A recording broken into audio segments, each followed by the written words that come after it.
Programa Entre Elas. Apoio. Loja Baby Team Israel. Olá, e o Entre Elas já está no ar. Seja muito bem-vindo ao programa de entrevistas com mulheres de Umuarama e de toda a região. E nós temos sempre esse encontro, toda segunda e sexta-feira, às 11h30 da manhã e às 8 horas da noite. E neste mesmo horário, nós temos live no Facebook. E no mês que se comemora o Dia Internacional da Mulher, nós temos dados alarmantes para serem passados. Normalmente estamos noticiando mulheres vítimas das mais diversas agressões, inclusive de feminicídio. E as que sobrevivem às tentativas de homicídio carregam sequelas psicológicas e físicas.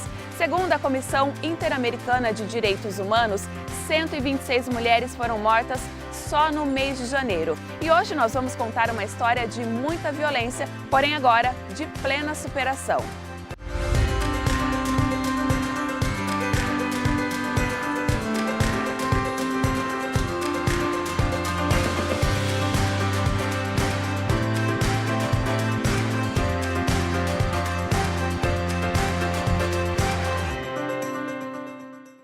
E a nossa entrevistada de hoje é Andressa de Souza, que em 2006 foi vítima de violência. Na época, com 22 anos de idade, ela levou 4 tiros do ex-namorado. Andressa, muito obrigada por ter aceito o convite do programa Entre Elas. O que você lembra desse dia e como que foi esse momento? Eu que agradeço pela oportunidade. No dia eu lembro de tudo, do fato que aconteceu, né? Meu ex-namorado foi um namoro de 1 mês e 10 dias. Aí a gente acabou tendo uma discussão, depois ele foi em casa, aí me deu 2 cutucões na cabeça, a gente saiu pra fora, tivemos um bate-boca ali e eu acabei dando um tapa nele, né, no rosto dele. E ele não aceitou. Aí eu não sabia também que ele estava armado. Aí foi aonde que eu levei os 4 tiros, tudo perto, a queima-roupa. E teve algum motivo, alguma discussão assim a princípio? Foi só em relação de palavras que ele disse que eu não aceitei, palavras de baixo escalão. Eu não aceitei e foi que eu voltei para trás. Daí a gente acabou discutindo e eu dei o tapa na face dele. Ele já apresentava algum tipo de comportamento agressivo que você imaginava que levasse a esse desfecho? Ele já comentava. Ele até comentava, ele falava assim que eu era um tipo de mulher que se eu levasse 2, 3 tiros era ganho. Que uma mulher se levasse 1 tiro, a bala era perdida, mas eu não. Se eu levasse 2, 3 tiros, a bala era ganha. Porque eu já tinha uma vida bem independente, né?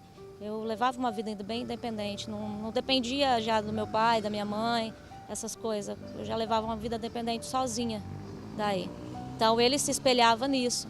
Além de eu ser namorada dele, ele me tirava como se eu fosse uma mãe dele, para conselho, as coisas, tudo isso.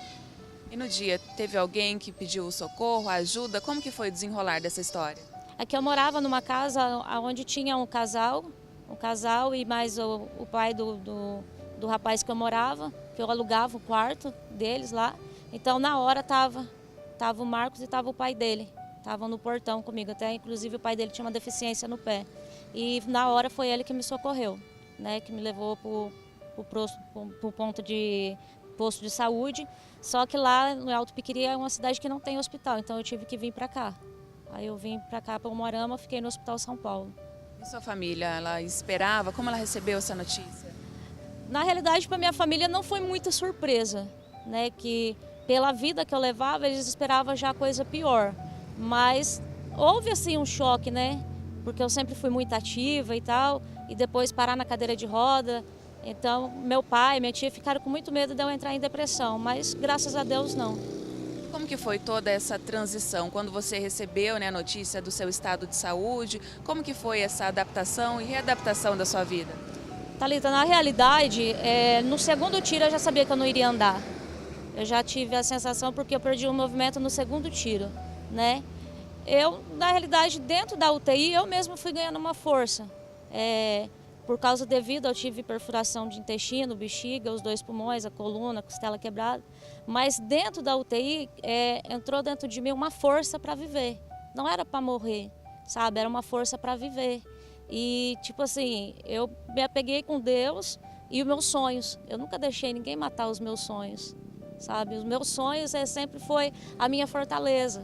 Como Deus é a minha rocha, os meus sonhos é a minha fortaleza. Até hoje é assim. É uma superação a cada dia, sabe? Então foi uma superação a cada dia, passei por uns processos muito doloridos. Voltei a ser criança de novo, pessoas ter que me trocar, usar fralda, tudo, mas eu fui enfrentando, era um processo que eu precisava passar, era um tratamento de Deus também, eu tenho essa consciência, que era um tratamento do Senhor que Ele queria comigo também. E que recado que você deixa para as mulheres, né? Você namorou tão pouco tempo, né? E já teve um desfecho como esse. Hoje está muito em evidência, né? Essas mulheres vítimas das mais diversas agressões. Que recado que você deixaria, né? Transmitiria para essas mulheres? Tipo assim, no meu ponto de vista hoje, que eu penso, o que eu vivi, o que eu passei, que foi um namoro de 1 mês e 10 dias, que nem eu já relatei, eu não deixo matar os meus sonhos, mas só que eu tive que esperar o processo do tempo de Deus, né? E hoje eu agradeço a Deus o esposo que Deus me deu, né? Então, o aconselhamento que eu dou é elas aprenderem a se valorizar mais, aprender a se amar a si próprio, do que muitas vezes nós deixamos de amar nós para amar as outras pessoas primeiro. Às vezes a gente quer suprir a nossa carência em cima disso, mas não, a nossa carência nós supre através da presença de Deus, você entendeu? Então, primeiramente, elas colocar a vida delas no altar do Senhor, deixar que Deus conduza, que Deus vai preparar. Assim, hoje, o que Deus fez na minha vida é um milagre. E hoje o esposo que Deus me deu, sabe? Então, eu nunca deixei e nunca tirei as esperanças de nenhuma pessoa de falar assim, o meu sonho acabou. Não, o sonho só acaba a partir da hora que nós deixamos de sonhar ou nós morremos, né? Então, meu aconselhamento, primeiro, ame a si mesmo, ame a nós mesmos, para depois amar a outra pessoa. E ficar na presença de Deus, buscar a presença de Deus, porque Deus ele vai direcionar, Ele vai te dar o caminho correto para você seguir. E como que foi todo esse trabalho, essa experiência que você teve com Deus, até chegar, né, nesse momento que você disse agora do seu esposo, do seu marido? Foi um processo muito longo. Foi um processo muito longo, porque mesmo eu ainda estando na cadeira de roda, 2 anos eu não fui para a presença do Senhor, eu não fui. Eu continuei fazendo algumas coisas erradas que eu fazia, mas daí Deus deu mais uma catadinha, né, de mim ainda. Mas aí eu já entrei de cabeça na presença de Deus, comecei a fazer a obra missionária, hoje mexo com muitas mulheres também, e depois Deus tratou comigo 2 anos para me casar. Antes de eu me casar, Deus tratou comigo 2 anos. A área de ciúme, ansiedade, tudo isso Deus foi tratando comigo.